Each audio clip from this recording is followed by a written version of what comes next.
Western Charmer. Back to you, Matty. And horses are in the yard for the Wolferton Stakes over 2,000 metres around the round course at listed level. Here are our friends at ITV. Put in his miles today. He's with number 7, Fox's Tails. David Probert will ride this son of Zoffany, who was bred by Manister House Stud. He's drawn widest today, but he was drawn 13 of 14 when he won a 3-year-old course and distance handicap here in 2021. So if he can put up a similar performance, that shouldn't be a problem to him. Now, a Royal Ascot 12 months ago, Perotto was victorious in the Britannia, and the owners of Perotto, Halcyon Thoroughbreds, are alongside me here. Great to see you guys. What can we expect from him today, given he's been off for such a lengthy time? I think we gave him an extra long break after last year because he had a busy season, so we just gave him an extra long holiday, come back, but this is the first target, so we just, he's been off for a while, we just hope he runs well. It's a very competitive race, very open as the betting suggests, so look, we just hope for a nice run. All you can hope is, I think, to come here with a good chance, so competitive, isn't it? So, yeah. Definitely. Just quickly, tell us about Halcyon Thoroughbreds. Who are you? How did you all come together? So we set this up. Perotto was our first horse with Marcus. We went to the sales, bought him, came back, put it on Instagram. Lots of people asked us they get involved, and then since then it's just been the sky's the limit. So yeah, we've had so much fun. So you sold shares in him through Instagram? Yeah, through friends and family and everything else that got involved, and we all know each other outside of racing as well. So it gives people the opportunity that we know to come along and have as much fun as we do. You'll have to go on TikTok next, lads. Yeah, I know. I'm not sure about that. You want to do a little TikTok dance for us now? Yeah. You will be if you're winning again. Yeah, we will. That's a deal. I'm going to hold you to that. Good luck here. All right, Cheers, thank you. Cheers. Cheers. Richard Hoyles was just telling you about this horse. This is number 1, Cadillac, who was, of course, trained by Jesse Harrington and has been looking after him up until he was sold yesterday for £500,000 at the Goffs London sale. Last night, he was a €40,000 yearling, so that's a nice profit on this 4-year-old son of Lope de Vega. Jesse Harrington was responsible for him. He's now moving to Kevin Philippart Defoe in Newmarket, and that's whose name he'll run in today. Shane Foley in the saddle on this colt, and his first-time blinkers worked last time out, so we're hoping that that might have a similar effect on him today. And look out for those different colours on that horse ahead of the Wolferton, the Norfolk Village near Sandringham, a race won by Johnny Murtagh in 2003 on... Dickie Henderson horse, can't think of his name. What was it? Forgotten Voice. Forgotten Voice. Where have you been, by the way? You went missing for 20 minutes or so. No, I had to go and see a few people. I told a few owners there. Everybody wants to buy an ASCOT winner now, so it's always nice to meet them after the races. I know your priority. So now... you know what happened while you were away? Hayley Turner only tipped a 14-1 winner. Right, Hayley, no shush. I told her that was the one before I left. I said, that's the one, Hayley. Come on, Hayley, can you back it up? I hope so. I am going to go for Regal Reality. Seems to take a bit of time in between his races, but when he does run, he's consistently in form, and he'll love the ground. And there's a couple of others. Cadillac, who's I think it's favourite now, so it's not very interesting, but he's had the headgear on last time, and it really woke him up. And I think although he's he's come to Ascot with a lively chance if he can. Sometimes they run in blinkers first time, and that's it. That's all you get out of them. But I'm hoping it'll continue with them. Luke, we've got a question in on social media for you, a hard-hitting one as well, from Ed in Hampshire. Are you wearing trainers again this year? We cover a lot of miles down here, so I do. I'm not saying they make Puma. Actually, I might get a sponsorship deal out of it. But anyway, he came down first. That is Pallavicino just going along there, Jamie Spencer. Here we can just see some of the others just coming past us. There's Danny Tudhope, who rides Dubai Future, got the rug on. But the one I wanted to see was in the stripy colours just up there. That was number 14, Tasman Bay.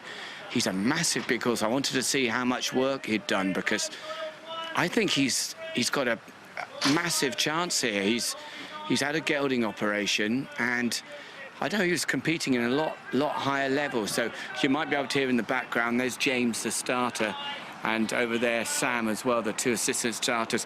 They're just shouting out the numbers to the jockeys just to make sure that they go into the right stall. Which leaves me wondering, Luke, who that make of trainer, other trainers are available of course, would prefer as their ambassador, Luke Harvey or Usain Bolt?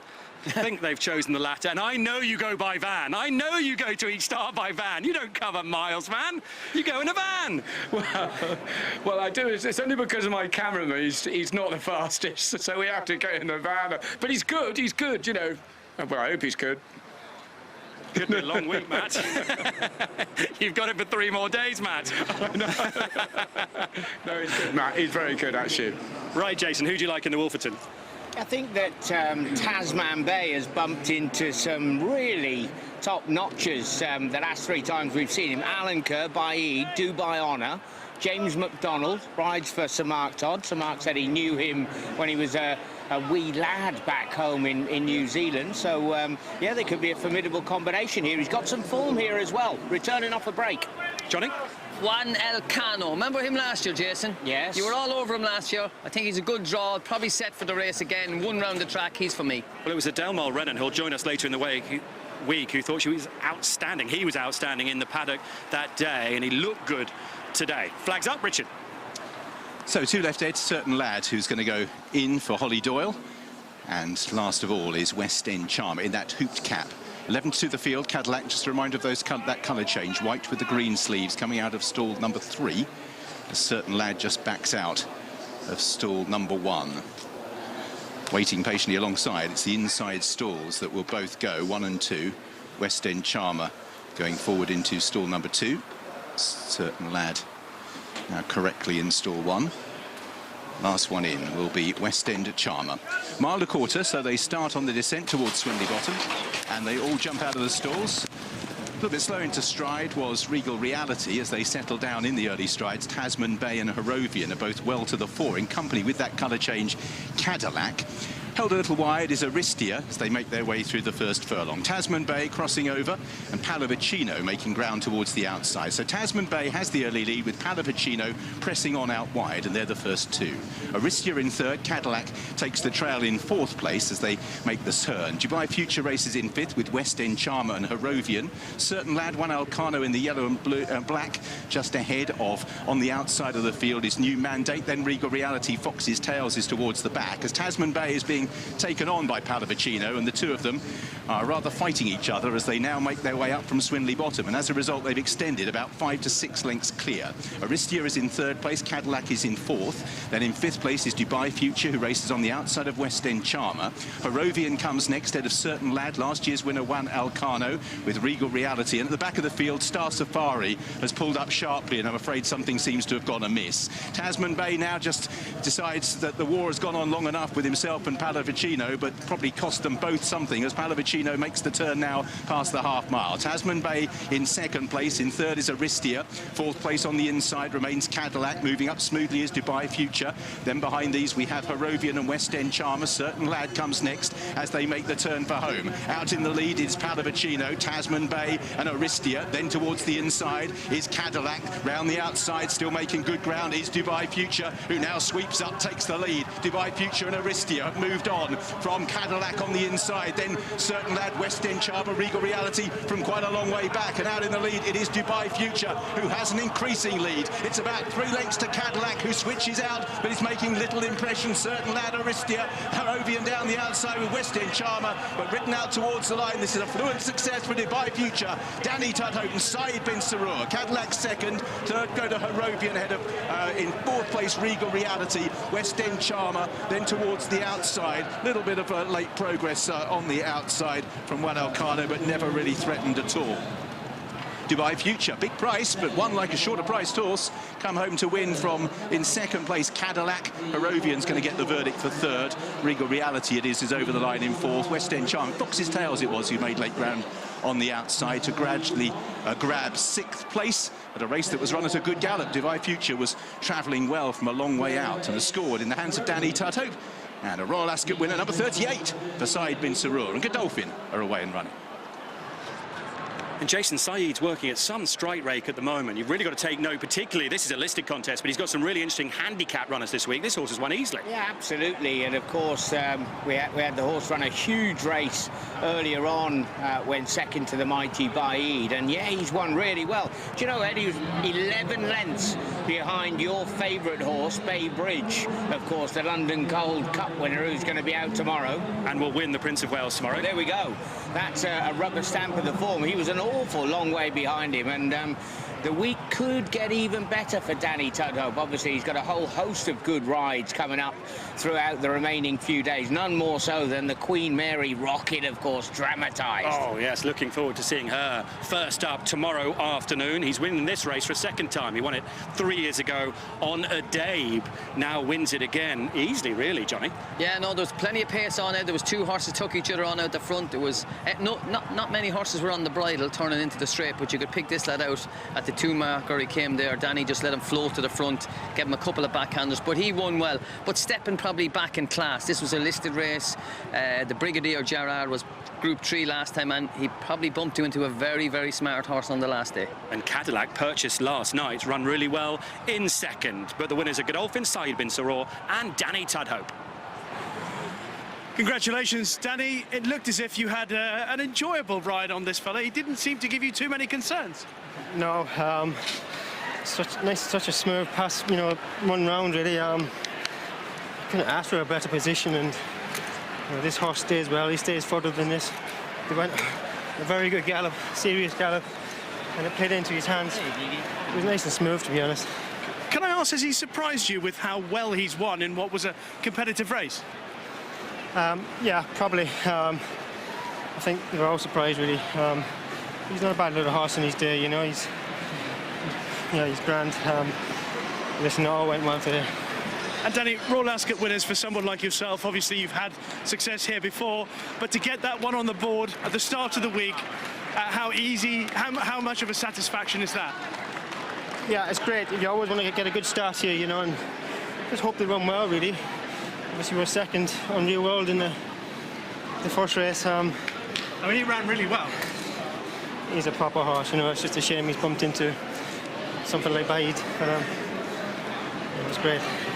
Been a good day so far. Well done. Thank you. Thanks.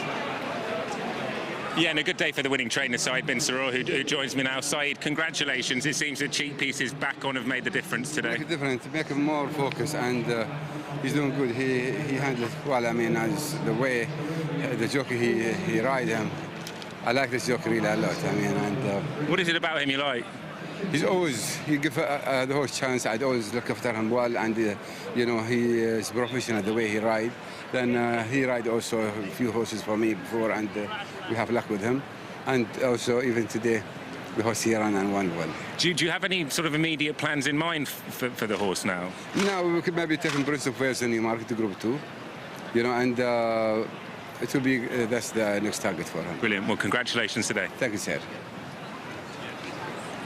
And that's a result that means there's no winner of the ITV7 today. The winner went off at 20-1. Cadillac for new owners, second at 11-2. Arovian was third at 14-1. Regal Reality, fast finisher at 17-2. And no winner of the ITV7 means there's a rollover tomorrow for the ITV7. 100 grand up for grabs for day 2 of the Royal Meeting. It'll be open for business. You can get your entry in. Might be you winning £100,000 on the ITV7 as Danny Tudhope dismounts, having won on Dubai Future, who was led up by Andre de Matos on the left there, and Saeed bin Saror back on the big stage, winning at Royal Ascot, where he's got such a good record. Chris. So I'm here in the washdown area. Now, I like to get out and about on the racecourse and showcase to our viewers the areas that you don't necessarily get to see. And even if you were here as a racegoer, you might not necessarily see the washdown area because it's tucked in between sort of like the pre-parade ring and the parade ring. Only a few enclosures can see that. And this is hugely important, you know, on days like this, when the weather is absolutely scorching, you know, so important we look after these racehorses there. They get cooled down with the fans. You can see the mist coming off there, lots of water residue. That goes onto the horses, cools them down instantly because they get very hot and sweaty. You've got all the buckets here. Like you see in the background, this horse here has just been lovely washed down. He'll get scraped off then as well, which helps get the water off his body so they dry a lot quicker. which is obviously looks after the house, gets all the sweat off them. They can have a little drink. It's also a good spot for sort of trainers and owners to come in here and debrief without, you know, because these horses haven't made their way into the parade ring. These are the ones which have finished outside the places, but you can see the horses being extremely well looked after, and it's obviously good to see, taking precaution. He's just getting walked around, keeping them moving, which is nice to see. And they will head back to their box, have a nice bite to eat, and get back to their stables tomorrow. But you guys have been great at home again, getting your tweets in, using that hashtag ITV Racing and viewers' inquiry. So thank you very much for that. And I'm having a lovely little slurp on that. I feel what that horse is going through. It's been a very warm day here. I will be back tomorrow. I cannot wait. And I think I'm going to make my way into the lovely mist there and cool myself down.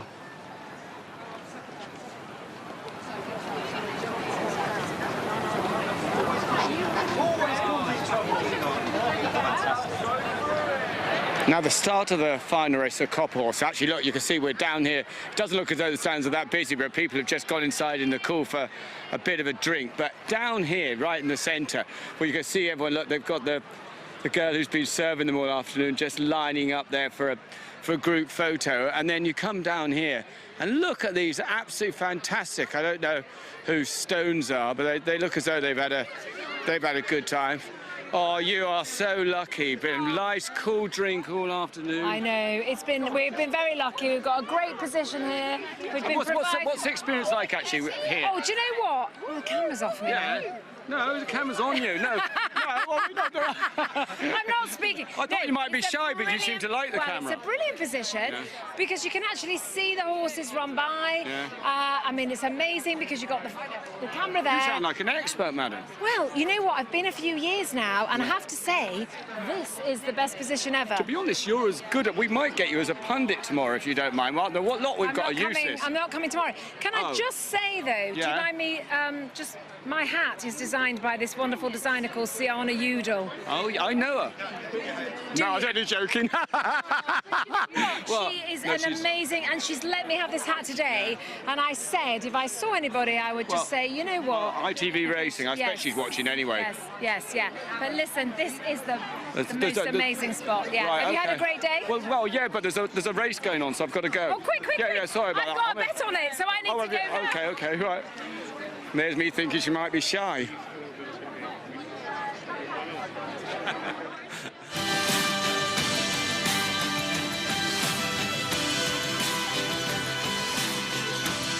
So some of the colour there from our friends at ITV. We've got one race to go tonight, and this is the running of the Copper Horse Stakes.